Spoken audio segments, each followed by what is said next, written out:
Tu radio. Mi radio. Nuestra radio. Somos Arandina Radio.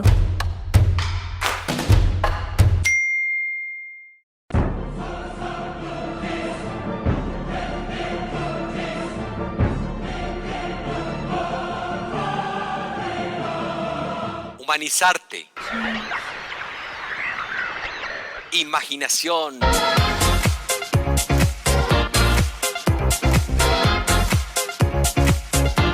Revolución.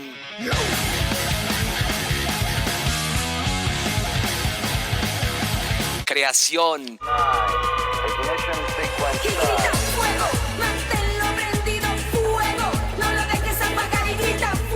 Arte. El que no quiere a su patria no quiere a su madre. Soy América Latina, un pueblo sin pierna pero que camina. Oye, eso es la humanidad.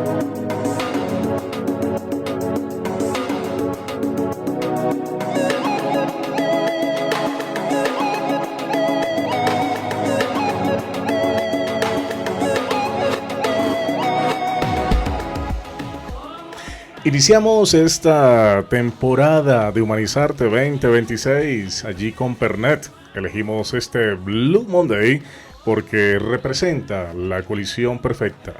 La gaita caribeña reclamando su lugar frente a la caja de ritmos del nuevo orden. Es la metáfora del humanismo digital. No es rechazar la técnica, es ponerle territorio y alma. Bienvenidos a Humanizarte.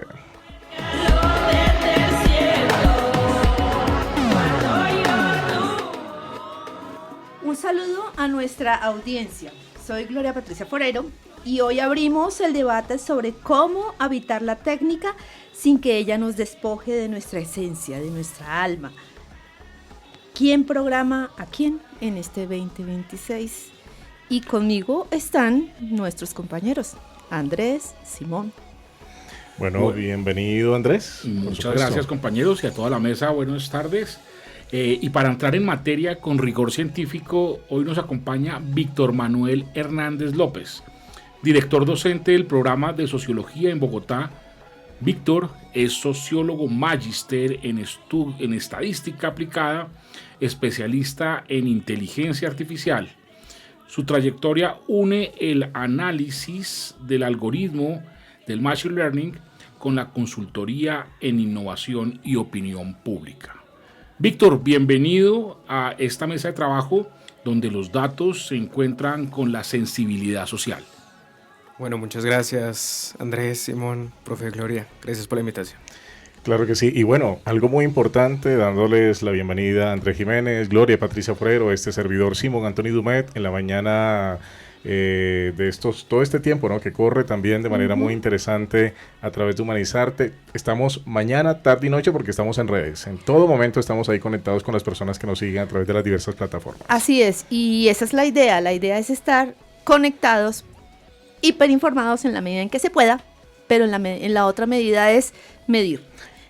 Y ahora Humanizarte no solamente se escucha, ahora también nos ven allí a través de Ariandina TV, ahí está Ariandina Radio TV, ahí estamos conectados de manera muy especial.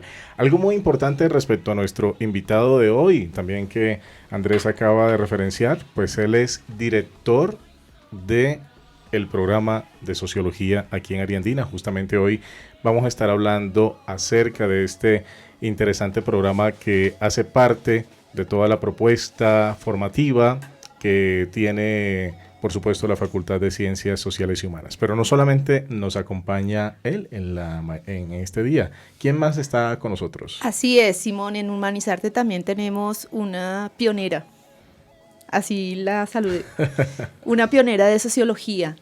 Ella está en 7º semestre, le encanta todo lo que ha trabajado a lo largo del programa dentro de la universidad y eso hace muy satisfactorio el tema, porque pues son áreas en las que muy pocas veces tiene entrada, ¿no?, en los jóvenes, y que pues obviamente pionera porque abrir camino es difícil. Buenas tardes, días, noches, Jessica. Ay, muchas gracias por esta oportunidad y estoy súper contenta de estar aquí. Como dices, yo soy Jessica Guarín, de 7º semestre. Estoy aquí casi desde que inicié la carrera y siento que mi proceso ha sido, aparte de exitoso, grandioso, y cada vez que descubro cosas nuevas quedo más encantada de la carrera. Muy bien, y antes de adentrarnos en todo ese tema de los datos, que es un tema que nos concierne también desde la perspectiva de la sociología, entremos en materia hablando un poquito también acerca de, bueno, ¿por qué sociología? ¿Por qué un programa de sociología en Ariandina? Víctor. Bueno, yo creo hablemoslo, la sociología tiene 200 años. Uh-huh. Y la sociología nunca se ha necesitado más que ahora. En Colombia se ha necesitado la sociología por nuestra historia, digamos que no hay que ocultar eso, pero los avances tecnológicos y científicos que ha tenido la sociedad, especialmente en materia de, por ejemplo, inteligencia artificial, hace necesario sociólogos y sociólogas, así como Jessica, sensibles ante los cambios sociológicos que se están presentando y se van a presentar. Y también porque necesitamos a alguien que se piense las máquinas. Ya estamos los filósofos, los sociólogos, los antropólogos pensándonos las máquinas, porque a veces uno lo piensa como una película de ciencia ficción, ¿no? Y las máquinas que le ayuda a la casa, pero por ejemplo yo la semana pasada me compré un robot para que me aspire la casa. Yo creo que eso no es la película de ciencia ficción, es hoy día. Es una realidad. Es una realidad. Entonces, el programa de sociología de Ariandina tiene esa perspectiva. Tiene una perspectiva de, obviamente hay que entender los teóricos clásicos. Los problemas sociológicos en 200 años no han cambiado. Si se dan cuenta, siempre vamos a lo mismo. Es cuestión de tierras, cuestión de acceso. Estoy como el presidente. Cuestión de interacción humana, ¿cierto? Pero ahora hay unos nuevos elementos que no son solo interacción humana, sino interacción con la máquina, es de automatización, es de cuestiones de trabajo interesantes con nuevas perspectivas de inteligencia artificial. Entonces, le apuntamos a eso en Ariandina y lo estamos haciendo, espero, muy bien. Pues bueno, el ejemplo lo tenemos con Aquí Jessica. está, sí, así. Jessica dice que sí, y hay que creerle. Porque finalmente ellos son esos futuros profesionales que tú estás nombrando, ¿cierto? Esos profesionales que piensen no en el humano, sino también en el nuevo orden de la revolución 4.0, que cada vez es más corta la brecha, ¿no? Uh-huh. Es decir, más inteligencia artificial, más dispositivos, menos pensar en el humano, ¿no? Y a propósito de más dispositivos, menos humanos, ahí quisiera abrir un poco el panel a partir de una pregunta central. Bueno, ¿qué perspectiva bajo estas nuevas realidades técnico-mediadas en que estamos nosotros operando tiene la sociología hoy? ¿Sí? ¿Cuál es ese derrotero que de una otra forma tiene como disciplina y como elemento central para reflexionar en lo contemporáneo con estas realidades, la sociología y particularmente el enfoque que está dando la Universidad Ariandina en este caso? Bien, me voy a meter a explicar un poco nuestro plan de estudios porque le va muy bien a tu pregunta. Nosotros tenemos una línea metodológica de ciencia de datos, le denominamos de ciencia de datos, análisis de datos e inteligencia artificial. Para poder nosotros hablar de inteligencia artificial necesitamos entender cómo se hace, cómo se produce, cómo se multiplica estos dispositivos y estas herramientas. Entonces desde cuarto Jessica viene viendo, por ejemplo, software, ciencias sociales computacionales, análisis de grandes datos, y termina en unas específicas que lo que busca es brindarle a la sociedad ese análisis propio del sociólogo y de la socióloga ariandina en predictivo, hacer predicciones y hacer prescripciones. Eso garantiza que la sociología tiene un papel activo. Sí, nosotros siempre hemos sido caracterizados por hacer la crítica una vez pasen las cosas. Pero así como la Escuela de Frankfurt, una vez terminada la Segunda Guerra Mundial, se pellizcó y dijo, uy, ¿por qué la sociología no vio que esto iba a pasar? En Ariandina nos tomamos bien esa tarea y ahorita hacemos esos ejercicios con ayuda de herramientas computacionales para darle esa respuesta que necesita la sociedad, la política pública en general, todo lo que necesite la sociología. Y esa perspectiva de sociología digital, de interacción con el ser humano, pues eso es las nuevas perspectivas que un sociólogo de hoy día y el sociólogo y la socióloga de Ariandina pueden brindar. Pero Y en eso le cambia la función del profesional, Claro, ¿cierto? y en ese mismo sentido, entonces, ¿cuál sería como la distinción entre ese sociólogo clásico, análogo, por así decirlo, y ese nuevo sociólogo digital que está también haciendo una observación aguda de esos nuevos fenómenos? Sí, yo no puedo venir acá a decir, la sociología ha muerto y ha nacido de nuevo, no creo que tenga el derecho ni puedo decir eso. Yo creo que el sociólogo siempre por dentro, aunque digamos, analice interacción en lo digital, aunque use recursos computacionales, siempre va a ser sociólogo clásico, siempre va a descubrir que el problema fundamental de las relaciones sociales recae en asuntos de lo que hace 200 años hemos venido hablando. Entonces, digamos que va a sonar un poco denso, pero mientras haya problemas sociales van a haber sociólogos. Y los problemas sociales se han modificado un poco en respecto a las formas, pero de profundidad siguen siendo, y por eso nosotros tenemos que leer los clásicos de sociología, las teorías sociológicas un poco más modernas y contemporáneas, pero que se enmarcan en ese análisis fundamental de lo social.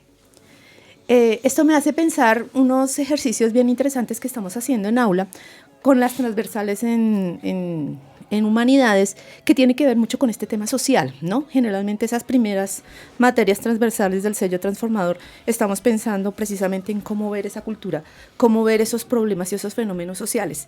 Y entonces me pone a pensar cómo este nuevo orden sociológico y cultural que estamos viviendo no nos cambia la mirada hacia los fenómenos sociales viejos. Pobreza siempre ha habido desde que somos humanidad.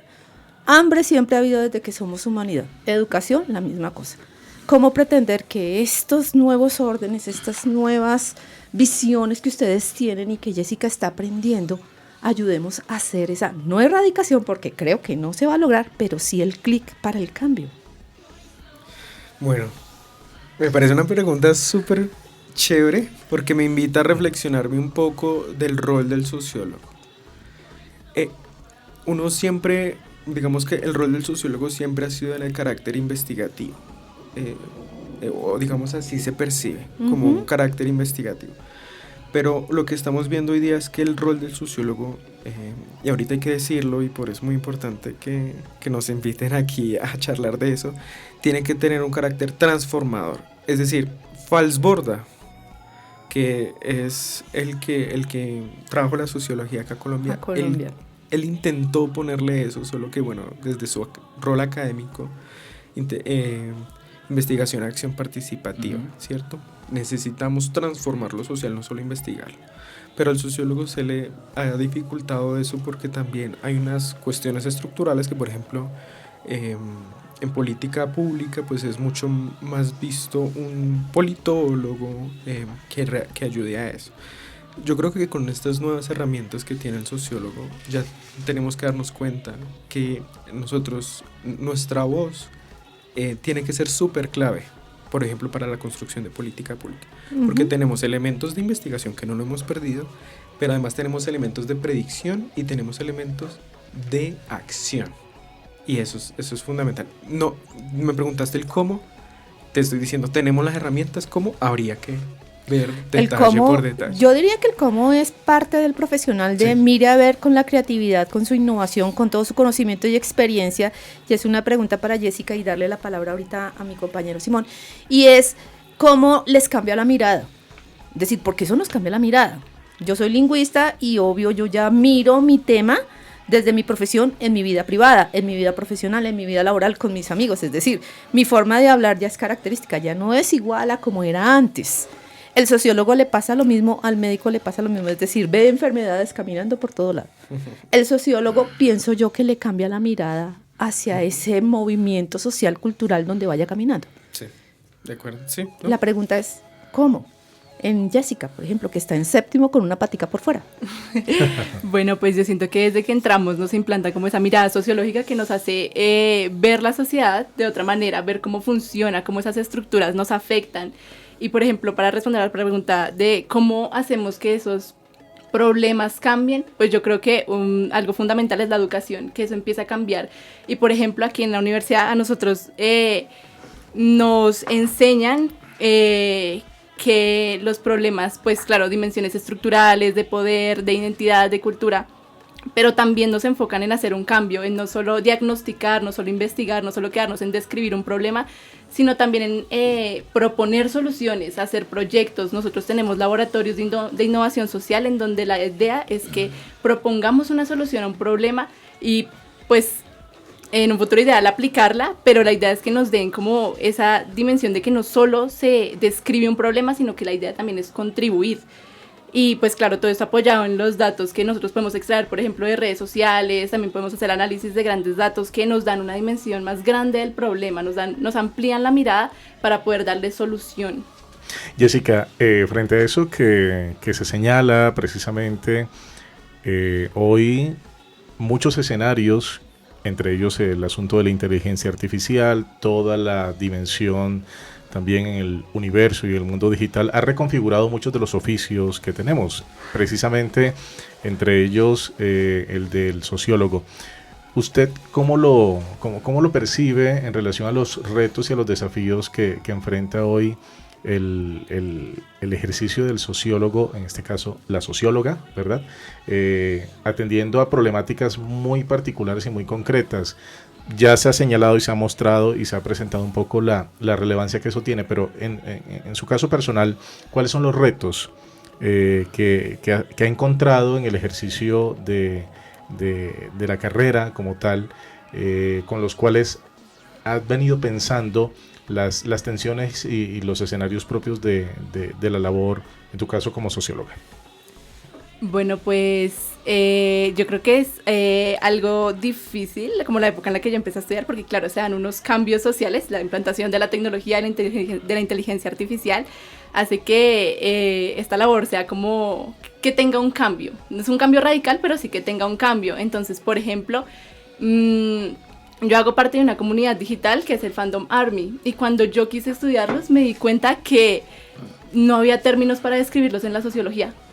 No sabía. ¿Y qué comunidad es esa en particular? Es el ¿Qué fandom hacen? de una banda de BTS, de una banda surcoreana. Ok, ya. Entonces es un fandom bastante grande, de hecho ya ni siquiera es solo un fandom, es una comunidad, y es más que una comunidad porque siempre asociamos la comunidad con lo territorial, con están establecidos aquí, con estas son sus reglas y demás, pero claro, cuando yo encontré este fenómeno yo dije, no hay palabra específica para describir cómo son ellas, que si son una comunidad, si son un fandom, si son un movimiento. Entonces eso fue todo un reto y justo ahí pues inicié mi tesis con ese reto que tuve, y algo que me ayudó muchísimo fue estas nuevas tecnologías. Gracias a eso pues es que es una comunidad casi que digital, o sea, viven su cultura ahí dentro. A través de eso. En las redes sociales sobre todo, y si yo no hubiera tenido las herramientas, por ejemplo, de saber de Python, de R, si yo no hubiera tenido esas herramientas, se me hubiera hecho imposible estudiar esa comunidad. Okay. Entonces aproveché esas herramientas también con lo que ya sabía en teoría y logré darle como una dimensión al problema. Maestro, a propósito que usted mencionaba a Orlando Falsborda, ¿sí? Hay una acotación, un término clave de Orlando Falsborda que tiene que ver con ese ejercicio transformador que es lo sentipensante, ¿sí? Que es como un eje estructurante de toda la sociología colombiana, particularmente venida de esa experiencia con los pescadores, etcétera, etcétera. ¿Cómo pensarnos o cómo hoy ese sociólogo sentipensante empieza a elaborar su terreno de trabajo en la era digital? Bueno, muy bien. Yo creo que ese término va a sufrir modificaciones en un futuro muy cercano, porque eso es lo que se espera de las máquinas, que sentipiensen. El término inteligencia artificial nace, bueno, en un instituto de matemáticas, obviamente, pero lo acuñan en Londres y, por ejemplo, se hace el test de Turing. El test de Turing dice que si usted testea una máquina y no sabe si está hablando con un humano o con una máquina, ahí la máquina pasó el test y ya se puede hablar de inteligencia artificial. Entonces, lo que tenemos hoy día no es inteligencia artificial, sino que el término pues se está empezando a adoptar, pero ese es el ideal de las personas que están creando estos modelos largos de lenguaje que, digamos, tengan unos procesos que nosotros, o bueno, que los psicólogos llaman de cognición, ¿no? Que sientan. Metacognitivos. Así es, así es. Entonces, en la sociología tenemos mucho de qué hablar, gracias a Falsborg, así como lo mencionas, y en el rol del sociólogo está esa revisión y nosotros vamos a ser en el futuro como la policía de la inteligencia artificial. Ok. Suena interesante. Sí. Va a ser muy chévere, ¿no? Vamos a sacar licencias policiales de inteligencia artificial. No vayan a poner partes, no, muchas partes, por favor. Y ahí está el asunto. Por ejemplo, lo que hoy día estamos haciendo es, listo, usted crea un modelo que, por ejemplo, y lo habíamos hablado en otros espacios con Simón, clasifican hojas de vida, por ejemplo. Lo que uno descubre, o lo que descubrieron los analistas en ese momento, es que tenía sesgos raciales, ¿sí? Entonces, bueno, ¿por qué es ese sesgo racial? En la hoja de vida uno pone que es afro, ¿sí? Pero ¿por qué es ese sesgo racial? Y hay unas cuestiones, y eso el sociólogo lo tiene muy claro, es que lo raza no es lo fenotípico. El asunto racial es usted dónde nace, Hay usted una dónde cree. racialización. Exacto. La exacto. cultura, el Exactamente. lenguaje, la información, e incluso el uso de las palabras, esas son casi innatas. Exactamente. Entonces, como sociólogos ya lo sabíamos, pero ahorita como evaluadores de inteligencia artificial tenemos que hacer ese uso de lo sentipensante para decir como, es que usted no puede culpar a la inteligencia artificial. Ella está entrenada con datos de lo social y así es lo social. Las cuestiones sociales racializan, señalan y generan desigualdades, entonces la inteligencia artificial no va a hacer algo diferente, a no Claro. ser que uno la entrene para ello. Frente a ese elemento quisiera preguntarle a Jessica, ¿cómo sientes que está siendo formada en el programa desde esa perspectiva frente al reto del sociólogo en este universo de algoritmos? Y pues que estas mediaciones, por supuesto, estos ecosistemas que habitamos, porque no son simplemente herramientas, son ecosistemas que habitamos, no generen una pérdida de la sensibilidad social o esa empatía, ¿verdad? Esa cercanía también con los territorios, con sus dificultades y con sus tensiones. Claro, yo creo que es algo muy importante, pues énfasis que nos dan de humanismo digital, siempre tener muy presente que a pesar de que hagamos, no sé, sociología a través de un computador meramente con datos, no podemos olvidar que cada persona es una cifra, que hay detrás de ese número hay montones de personas que tienen una vida y que lo que nosotros decidamos puede afectar su vida, no podemos invisibilizar lo humano que hay detrás de eso computacional. Digamos que siempre tenemos muy presente que los datos sin un contexto, sin una investigación previa, sin un análisis, no dicen mucho. Realmente lo importante es ese análisis que nosotros como sociólogos hacemos, ayudado de las teorías, esa parte humana que le damos nosotros a lo computacional es lo que importa y es por eso que ese enfoque siempre está muy presente en nosotros. Bueno, momento de hacer una pausa musical. También aquí en Humanizarte tenemos espacio para la música. Llega Bomba Estéreo. ¿Les gusta Bomba Estéreo? Sí, claro. Sí. Bueno, ¿qué tal si escuchamos Internacionales?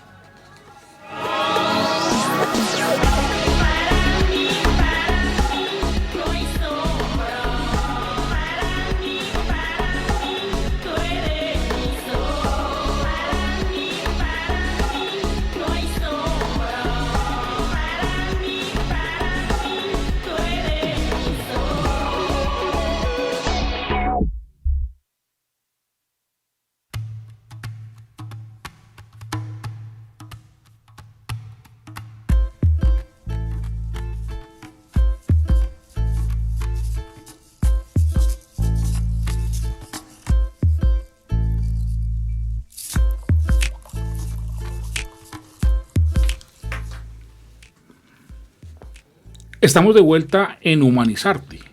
Acabamos de escuchar Internacionales de la banda colombiana Bomba Estéreo. Y la elegimos quizá porque el humanismo digital nos conecta con el mundo entero, nos hace sentir parte de algo global. Pero, como dice la canción, nuestras raíces y nuestra identidad no se negocian. Y eso nos deja pensando en algo clave. Víctor, usted que ha trabajado analizando la opinión pública, cuéntenos ¿qué tanto de lo que creemos en nuestra propia opinión realmente nace de nosotros y qué tanto está siendo moldeado por los algoritmos que consumimos todos los días? Bueno, esto es un factor súper clave y en el análisis de la opinión pública ahorita lo que estamos haciendo es un análisis de, incluso junto con Jessica, lo que estamos haciendo es un análisis de la violencia contra las candidatas mujeres a el Congreso y la presidencia. Y lo que descubrimos, y un poco haciendo una introspectiva, es que cuando uno está en un estadio, me imagino que en un estadio para ver el fútbol o lo que sea que quieran ver, o en un concierto, hay algo que descubrimos como guiarnos por la multitud, ¿no? Como gritar y dejarnos empapar de ella. Eso no cambia en las redes sociales. El algoritmo, cuando hablamos del algoritmo parece como allá, súper lejos, pero lo que, por ejemplo, si ustedes usan X, Facebook, pues te está mostrando una serie de imágenes, una serie de comentarios que lo que hace es que moldean tu pensamiento político en muchos aspectos, y lo que estamos viendo en esta investigación, aquí un poco dándoles la primicia, es que los pensamientos de izquierda y derecha no han cambiado en los últimos 6 años. Digamos que sigue habiendo ese tipo de ataques contra la izquierda que ustedes ya lo pueden un poquito imaginar, y existen unos ataques contra la derecha que ustedes también se los saben de imaginar, pero cuando agregamos el rol mujer candidata, esos ataques, esos se convierte realmente en un ataque, pasa de ser insulto a ser un ataque a la mujer candidata solo por su rol de mujer. Por el género. Exacto. Entonces allí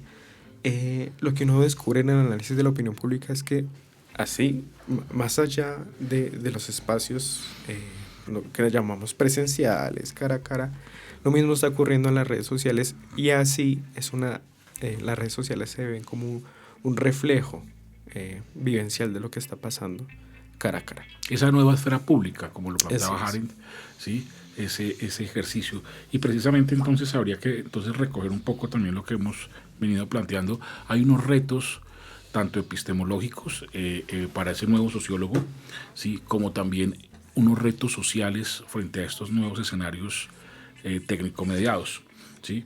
No sé, Simón. Sí, frente a eso que se está dialogando, pero antes, por aquí, Gloria Patricia, precisamente, seguramente tiene ante eso muchas inquietudes y preguntas. Es que me quedó sonando la palabra predicción. Y pues, digamos que en Humanizarte siempre me caracterizo por ser el abogado del diablo, un poquito.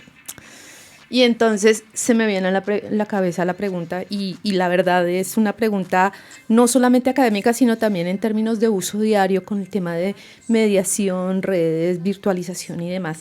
Y es que realmente nosotros no estamos haciendo un ejercicio de profecías autorrealizadas a través de esos algoritmos. Es decir, nos plantean la idea, el algoritmo suelta una reflexión y simplemente nosotros lo hacemos realidad sin probablemente ser conscientes de ese ejercicio. Entonces, por eso, cuando ustedes dicen el tema de predicción, ¿no será una profecía autorrealizada que nosotros nos estamos, digamos, volviendo a la realidad en nuestros contextos sociales? Sí, nosotros hemos sido más cuidadosos con el término, bueno, no sé si me están escuchando economistas, pero más cuidadosos que los economistas.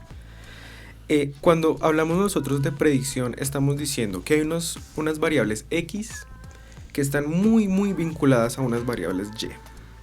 Y que para uno, por ejemplo, algo no es ideal que la variable Y ocurra, pues entonces uno se tiene que preocupar por las X.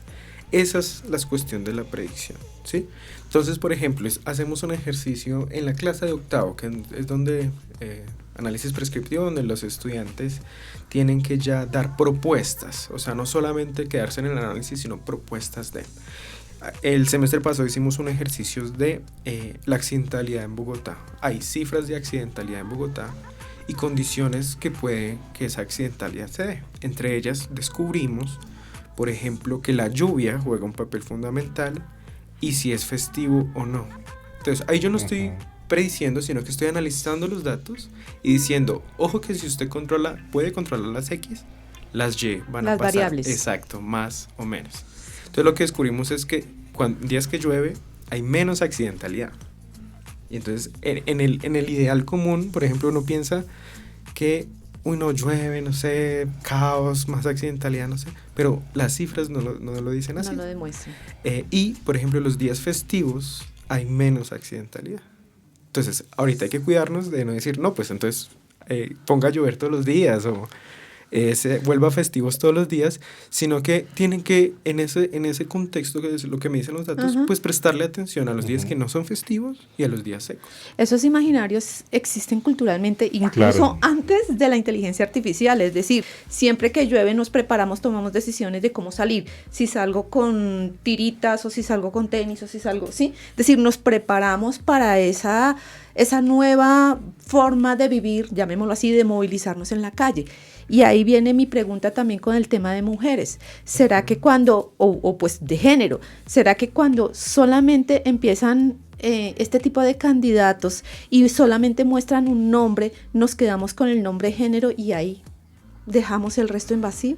Es decir, no leemos el resto y pues me quedo con lo que más me molesta o lo que me dicen que yo debo atacar, porque también puede ser pura manipulación. Sí, la cuestión de género, y yo creo que ahorita Jessica me puede complementar un poco porque con ella sé que hemos venido trabajando este proyecto. La cuestión de género es una rama interseccional súper fuerte. O sea, lo que es la clase, el género y la etnia o la raza, eso son cuestiones sociológicas que existen desde siempre, pero ahorita, o sea, no podemos dejar de lado en las nuevas dinámicas digitales. Y el rol de mujer, o digamos, ser mujer siempre ha tenido un peso adicional, por ejemplo, en los ataques. Por ejemplo, muchas veces, por ejemplo, no sé, voy a decir algo tan banal como, ay, tan niña, ¿sí? Se usa como un ataque para decir, uy, pero qué débil eres. Mariquita. Exacto, digamos que ya los insultos se vuelven cuestión de género. Y por eso es algo interseccional súper fuerte analizando la política. No sé si Jessica... Claro, como decías, en la opinión pública, así sea en las redes sociales, que obviamente la gente siente que tiene más libertad, porque claro, estás detrás de una pantalla, nadie sabe quién eres, nadie va a investigar La más. máscara, ¿no? Es una máscara. Exacto, la gente se siente más libre de opinar, y claro, las opiniones pueden ser parecidas a lo que se ve como aquí en interacción cara a cara, pero incluso pues, como son más libres, se atreven a decir más cosas, y claro, los insultos ya no son solo insultos, sino son ataques hacia cosas de género específicamente. Entonces, como... ay, tan bonita y tan inteligente. Como una mujer no puede ser ambas cosas, porque es que el rol es ser bonita, y si eres inteligente entonces ya es un plus. Lo que vemos sí, en las redes sociales, ya a las candidatas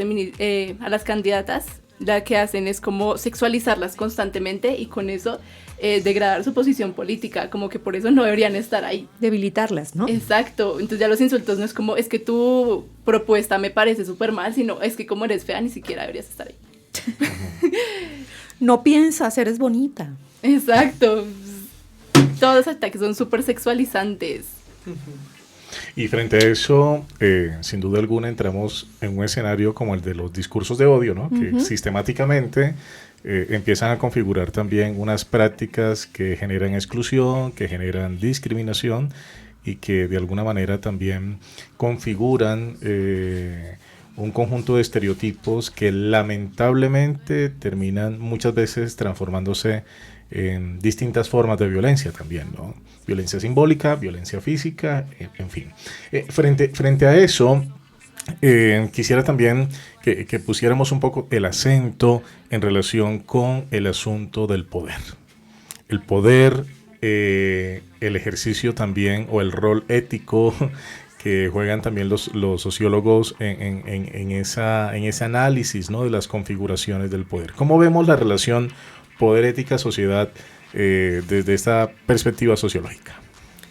Sí, hay algo en sociología, obviamente, cuando analizamos, y ahorita lo comentaba Jessica, para nosotros, por ejemplo, entender la opinión pública, pues hay que tener datos, ¿sí?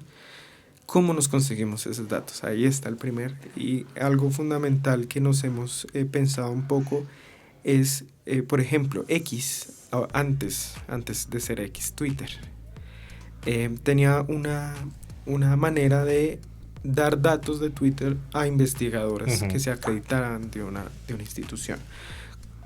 Elon Musk compra X y ya no se puede eso. O sea, si quieres acceder a esos datos, paga miles de millones de dólares. El acceso a los datos siempre ha estado limitado imagínense hacia nosotros cuestiones investigativas y imagínense a otros aspectos que necesitan esos datos. El poder ahí se ve muy claramente. ¿Quién tiene nuestros datos? ¿No? Y hay unas discusiones que recientemente se han puesto en tela de juicio es quién es el dueño de los datos que usted, por ejemplo, sube a las redes sociales. ¿A quién le pertenece, no? Exacto, ¿es usted o es la empresa tal?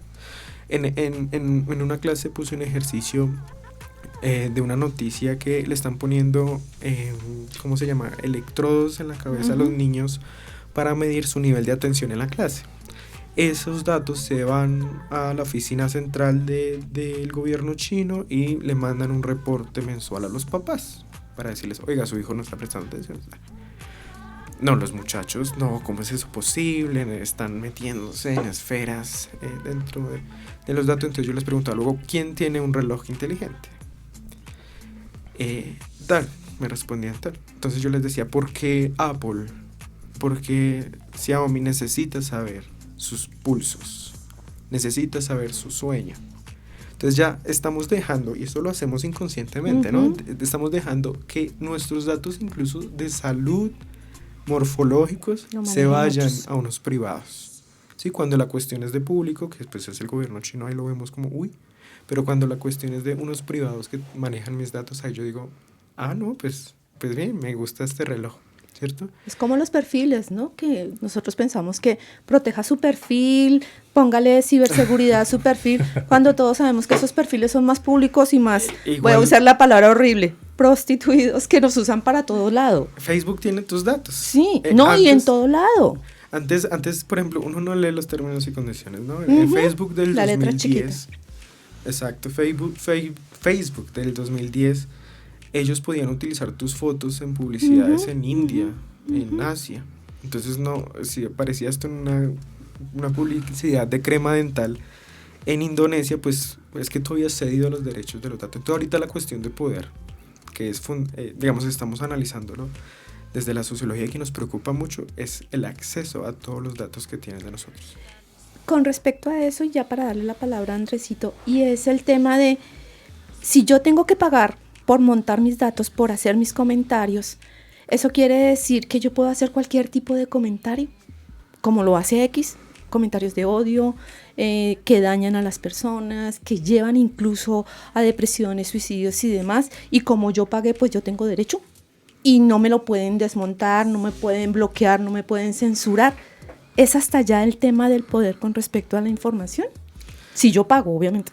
Me haces pensar en lo que pasó con Cambridge Analytica.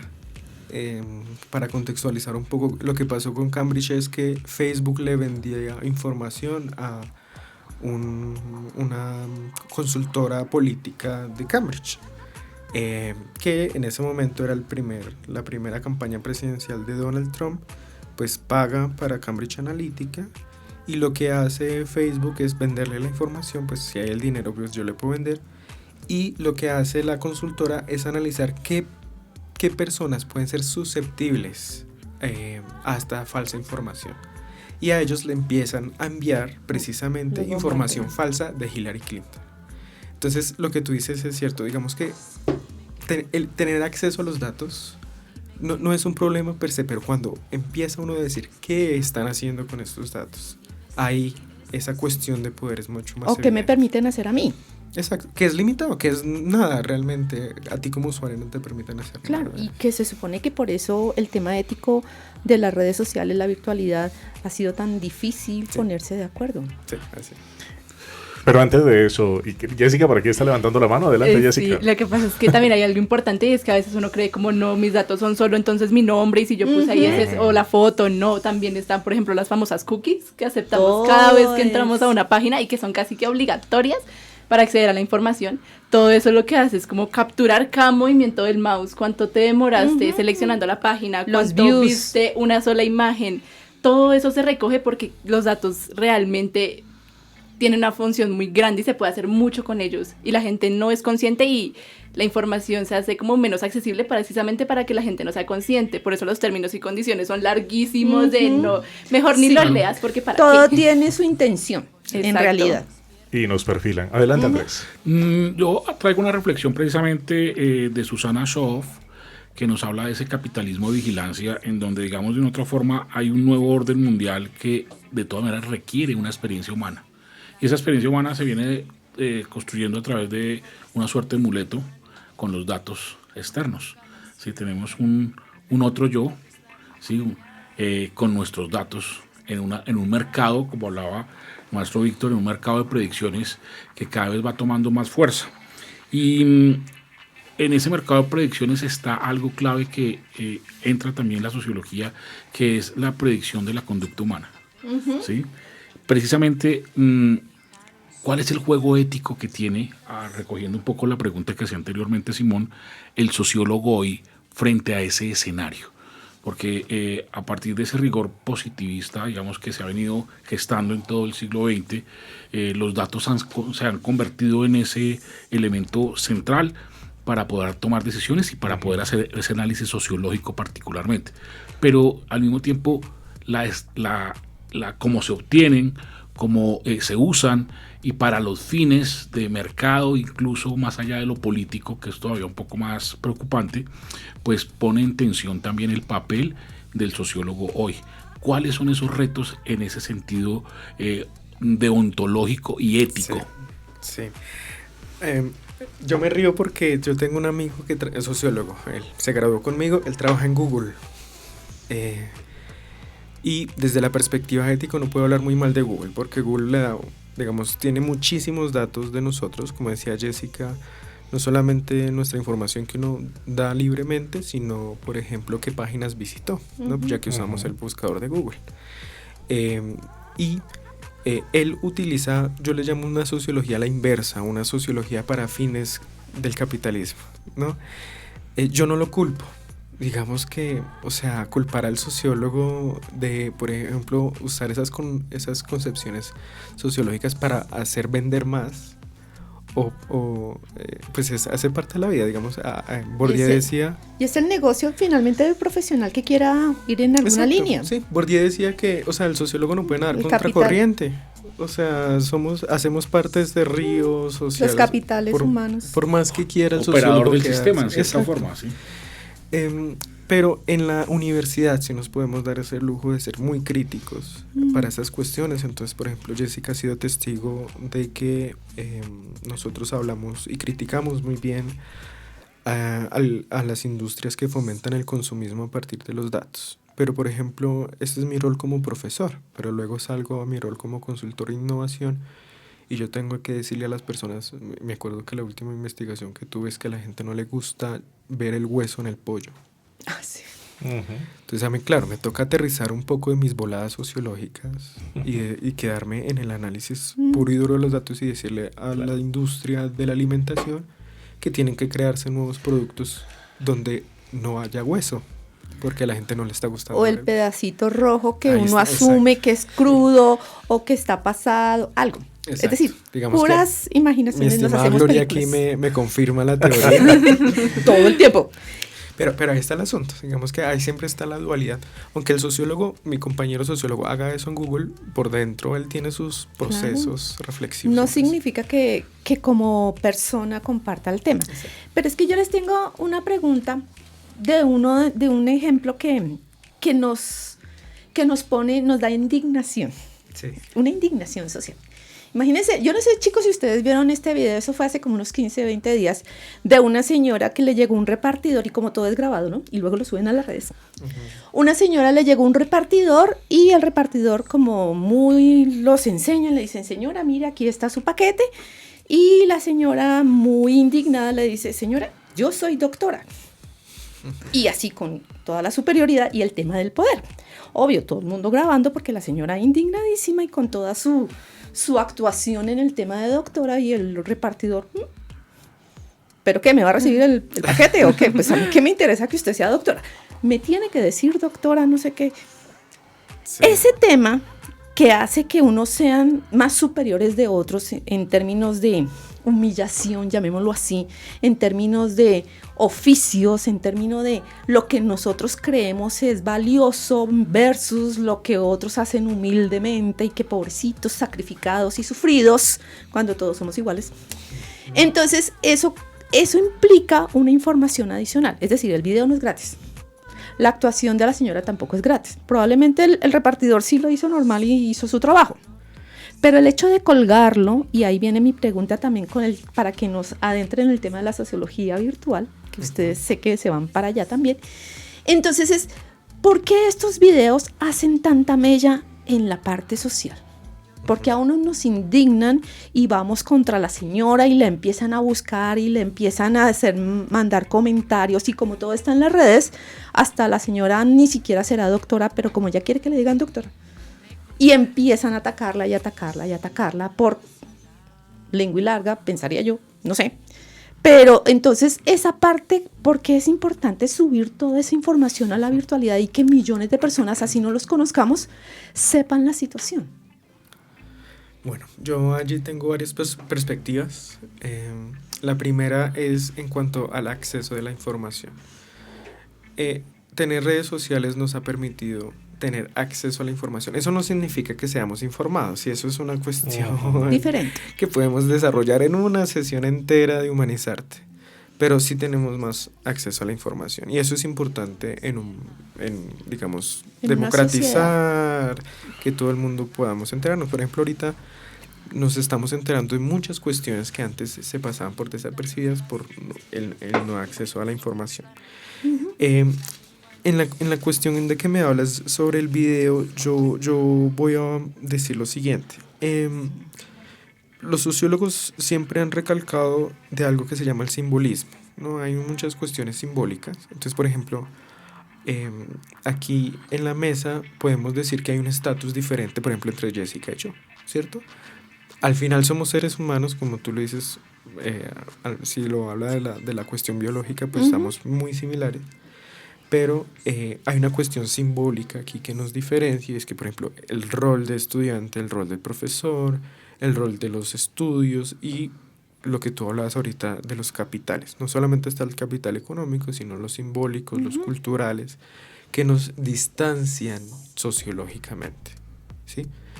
Eso, la sociología no dice cómo debe ser la sociedad. Eso se lo dejamos a los filósofos, que están haciendo muy bien su rol. La sociología habla de cómo es. Y sí somos muy diferentes en cuestiones sociológicas de clase. Lo podemos criticar, pero no lo podemos negar. Entonces, lo que se está viendo ahí es una evidencia de lo que los sociólogos hablan de las diferencias de clase.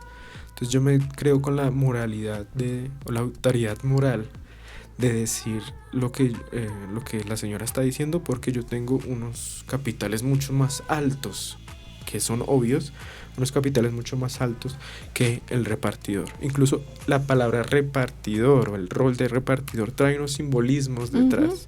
Entonces eso no los podemos negar, o sea, eso existe. Son servilismos, ¿no? Probablemente. Sí, digamos que eso existe, y eso le da la capacidad a la señora, por ejemplo, de pararse y poder decir eso. Creo que esa es mi perspectiva. Bueno, frente a esto que estamos hablando, dialogando, compartiendo, bueno, ya estamos entrando ya en la fase final de nuestra emisión de hoy, pero no quisiera que nos fuéramos sin antes hablar de el nuevo programa de sociología virtual de Ariandina.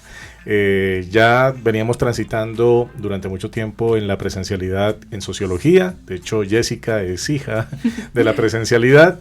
Y ahora empezamos un nuevo camino este 2026 con sociología virtual. Víctor, hablemos acerca de lo que ha implicado, de lo que supone pensarse un programa de esta naturaleza, y bueno, qué retos y qué desafíos se tienen para las personas que nos están escuchando y que están interesados o interesadas en conocer, en participar, en vincularse también a este programa. Gracias, Simón. Estamos muy felices. Tenemos una cohorte de 2 cifras. Tenemos 25 estudiantes. Wow. De sociología virtual, y esto es muy importante porque tenemos universidades privadas donde entraron un estudiante este semestre. La sociología de Ariandina más allá de tener una perspectiva innovadora, entiende muy bien las dinámicas sociales de Colombia. Un estudiante quizás no tiene los 12 millones de pesos que cuesta la sociología en otras universidades privadas, pero nosotros, más allá de ser una universidad privada, somos una universidad de acceso.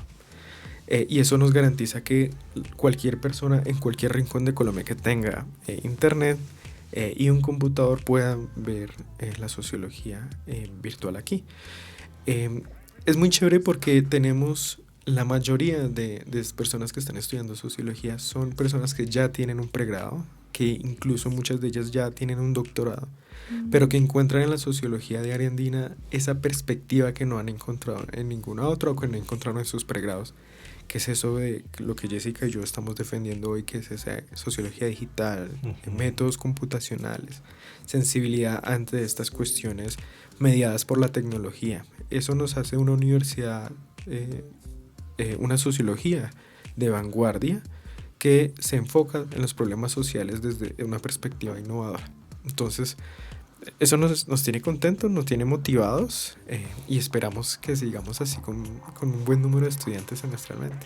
Qué importante, qué valioso. Y bueno, dentro de estas motivaciones, Jessica, ¿cuál es también la proyección en su labor como socióloga ya a corto, mediano, largo plazo? ¿Cuál es el escenario? ¿Te imaginas en Google trabajando? Me encantaría, la verdad. Pues siento que hay dos aspectos que me apasionan mucho. Uno por el lado, tres. Uno por el lado de la investigación, sobre todo estas comunidades emergentes, digitales. Otro por el lado de la educación. He pensado también en ser profesora.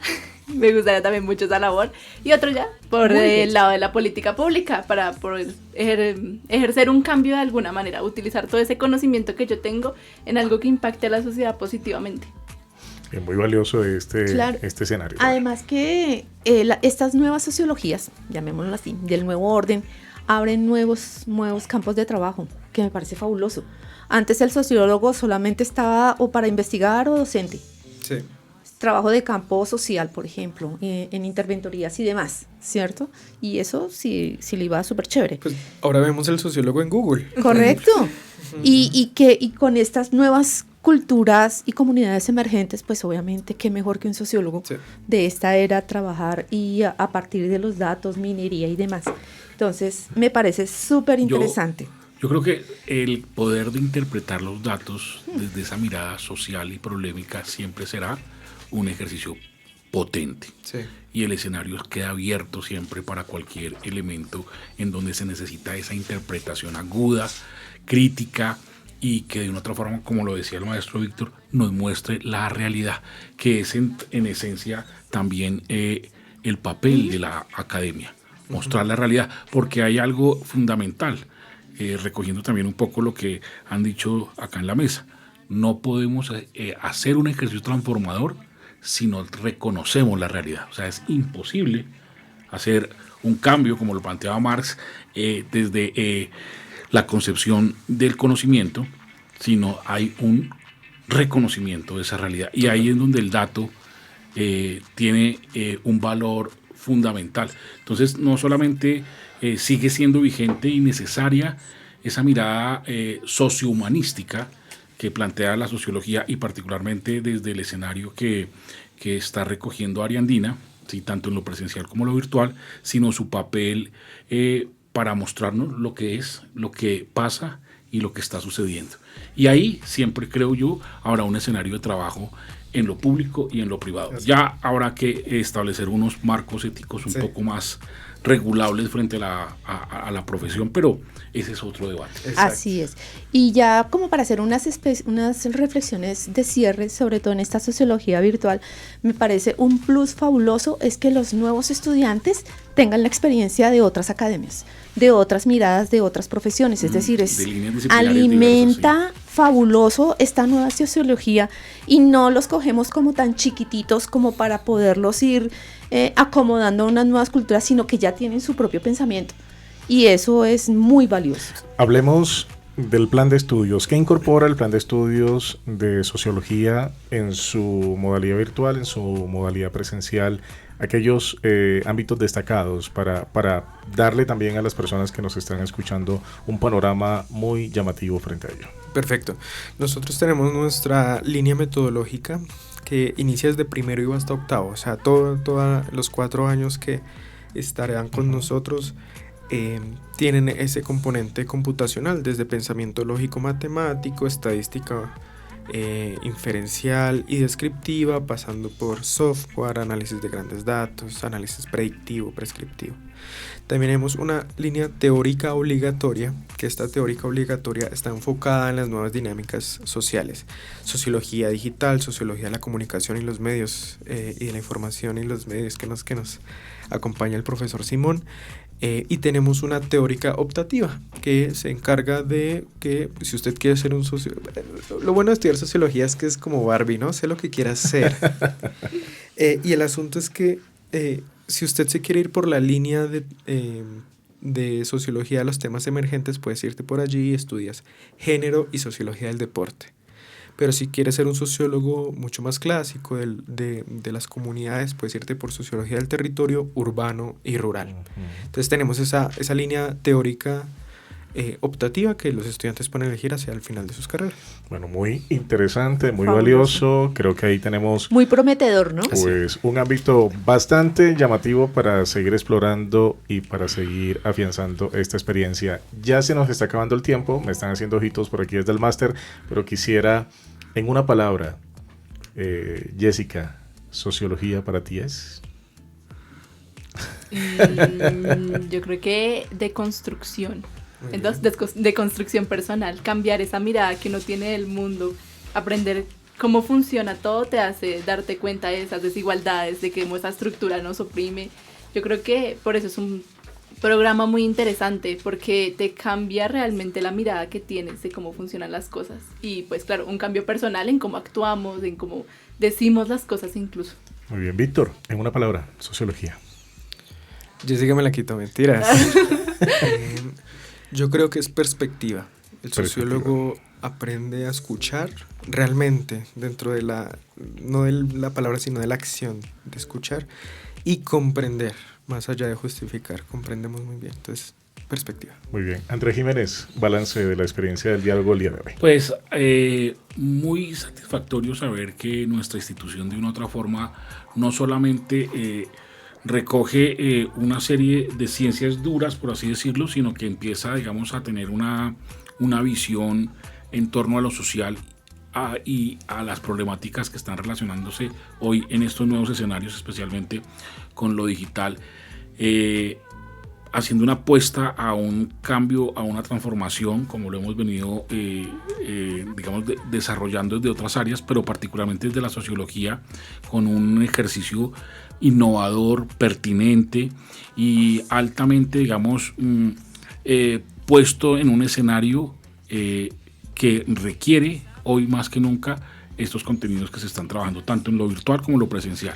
Entonces, para mí, hablar en Humanizarte de la sociología y los derroteros que tiene el programa Sociología también es darle sentido a nuestro ejercicio aquí en cabina, que es precisamente problematizar esa realidad y esa realidad que se está dando en el mundo del saber y el conocimiento.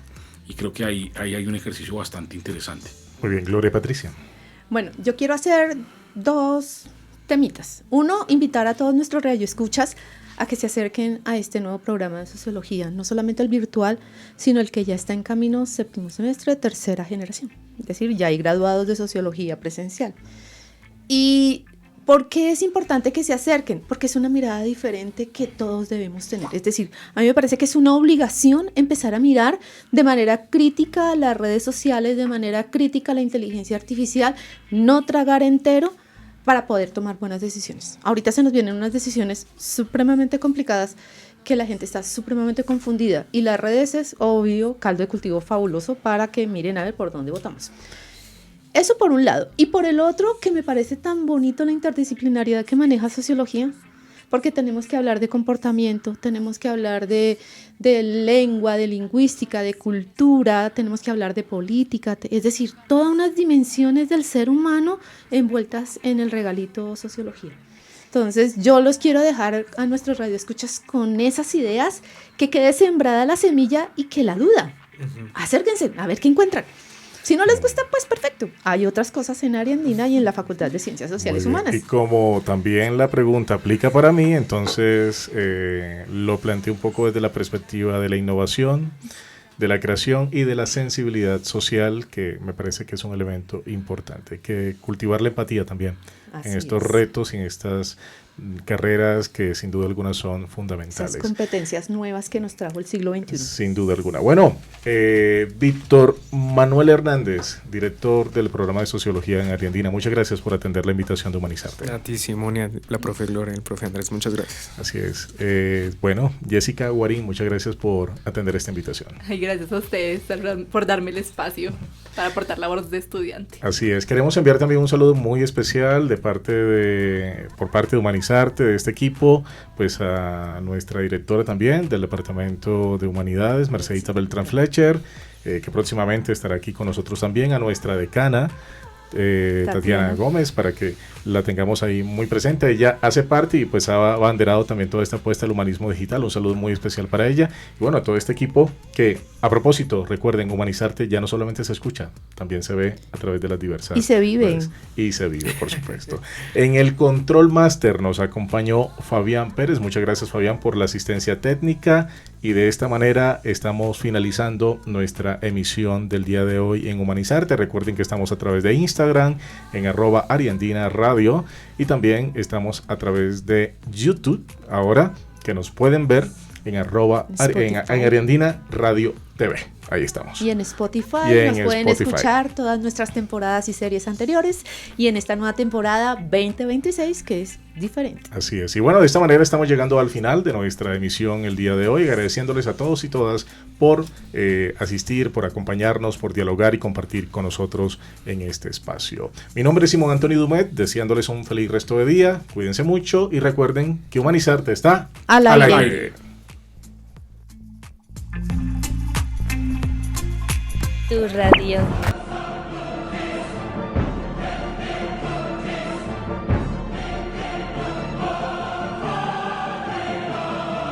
Humanizarte. Imaginación.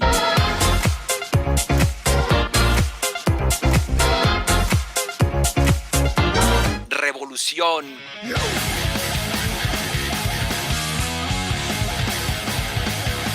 Creación.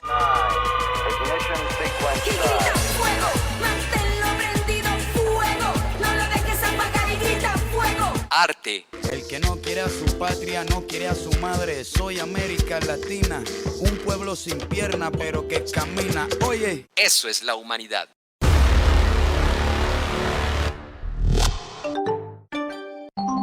Tu radio.